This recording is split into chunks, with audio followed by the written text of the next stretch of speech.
Hello, and welcome to Cocktails with a Twist of History, your digital destination for all things cocktails. Okay, so I would like to talk about Al Capone.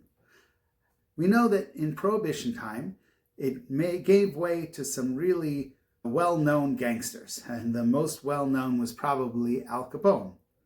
There are about 22 movies and television shows made about him, and everywhere from 1959, a movie called Al Capone, all the way to 2020 so far, another movie just called Capone.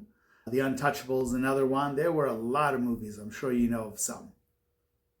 He was the boss of a group called the Chicago Outfit, and they ruled Chicago from 1925 to 1931. He went to prison at age 33, and his gang was from the south side of Chicago. Alphonse Gabriel Capone was his legal name. He was born January 17th, 1899, sometimes known as Scarface, a name he did not like, but he did have a really bad scar on his face. He was an American gangster, and he really gained a lot of notoriety during Prohibition.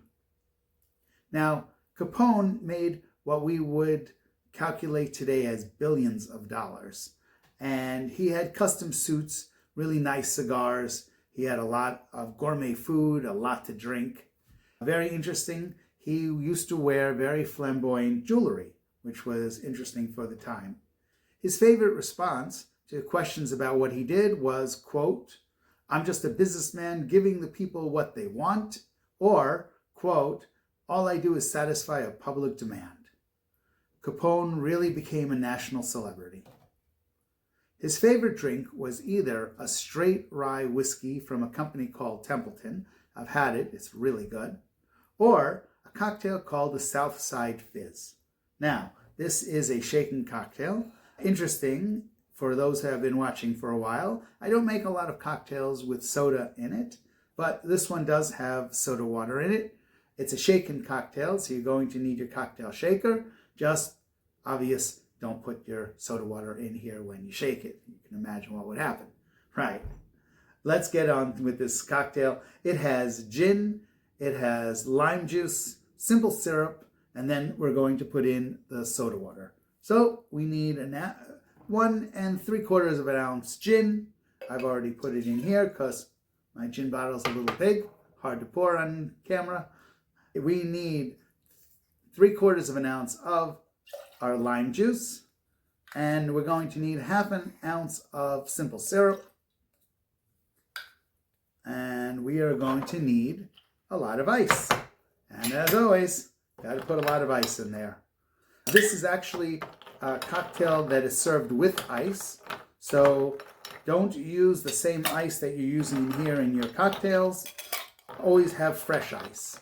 The ice that's in here has been used, just not good to use. Put our cap on, make sure you got your finger over there, and shake, shake, shake. Now, this cocktail, we're going to need a old-fashioned glass. We spoke about our old-fashioned glass before. There we go. You don't need to shake it up that long. But I like to put the cocktail into the glass first. Then I can put my ice in. First, then I know how much ice to put in. Second, I don't want it to sit in the ice for too long because that will water my cocktail. 1, and put a couple of things of ice if I can get it. My ice is not behaving, so I'm making it for myself, so we can do it this way. And then you take a little bit of soda water. It says 2 ounces of soda water. I tend to put in a little bit less, just on the top. And cheers. Ooh, that is a really good cocktail. That is very refreshing. You got that lime, you got the gin, the lemon really comes forward. It is very, very good. I can see why he liked it. This is a very good cocktail. Okay, back to the history. There's some that say that this cocktail was invented for Al Capone to mask the inferior gin that they were making at the time in Prohibition. And I don't agree with this. I don't think that Al Capone drank anything inferior by the time he got to Chicago. He started off in New York, and there he wasn't yet the person that he was by the time he got to Chicago, but I'm guessing he only drank really good stuff. There was also a recipe that was well known from a place called the Southside Sports Club in Long Island, New York. Yay, Long Island. And this was in 1890s. And they served a lot of fizz drinks in those days. It was a very popular type of drink at the time. Also, in our old friend Hugo Ensign's book, Recipes for Mixed Drinks, in 1916, he actually has a drink called the Southside Fizz. And his does have gin.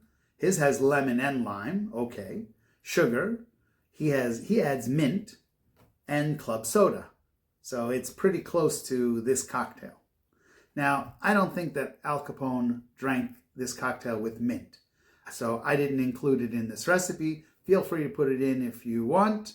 I'm not sure why. I just don't see him drinking a drink with mint in it. I could be wrong on that. I think he drank it just because it was called the Southside Fizz, and he was from the south side of Chicago, and it was a pride for his area. As for Al Capone, we know he was convicted of tax evasion in 1931 and subsequently sent to Alcatraz prison in San Francisco.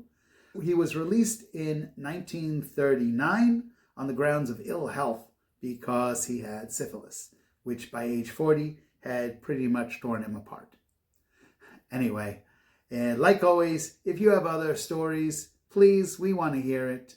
Put it in the comments, send it to us by email, tell it to the bottle where you want to know about it. Also, don't forget, we need you to subscribe, we need you to follow, we want you to like, we want you to put things in the comments so we know that you're out there. And thank you for watching Cocktails with a Twist of History.